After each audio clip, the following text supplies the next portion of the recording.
دلچسپ مگر عجیب خبریں شامل کریں گے۔ چائے پینے کے شوقین افراد کے لیے بڑی خبر آ گئی۔ اب انہیں چائے کی طلب ہو تو وہ چائے پینے کے بجائے اس کی خوشبو والا پرفیوم لگا سکتے ہیں۔ لگژری برانڈ بنانے والے نامور کمپنی برانڈ نے چائے سے متاثر ہو کر پرفیوم لانچ کیا۔ پراڈا نے انفیوژن ڈی سینٹل چائے نامی پرفیوم لانچ کیا جو بھارتی چائے سے متاثر ہے۔ ایسے لوگ جو دن میں کئی بار چائے پیے بغیر نہیں رہ سکتے، یہ پرفیوم یقینی ان کے لیے کافی کارآمد ثابت ہوگا۔ جرمنی کے علاقے لوئر فرانکوفونیا میں قصبے برگزن میں ایک دلچسپ واقعہ پیش آیا جہاں تقریباً 50 بھیڑیں اپنے چراغاہ سے بچ نکل کر قریبی گروسری سٹور میں جا داخل ہوئی۔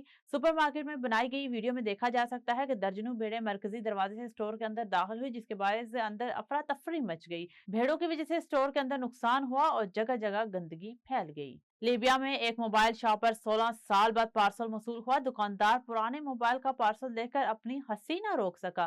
ذرائع کے مطابق لیبیا کے دارالحکومت میں ایک موبائل شاپ پر اس وقت حیرت انگیز منظر دیکھنے میں آیا جب دکان پر اچانک ایسا پارسل پہنچا جو 16 برس قبل روانہ کیا گیا تھا۔ پارسل کھولنے پر معلوم ہوا کہ اس میں موجود موبائل فون 2010 کے دور میں نوکیا ماڈلز ہیں جنہیں دیکھ کر دکاندار اپنی ہنسی نہ روک سکا۔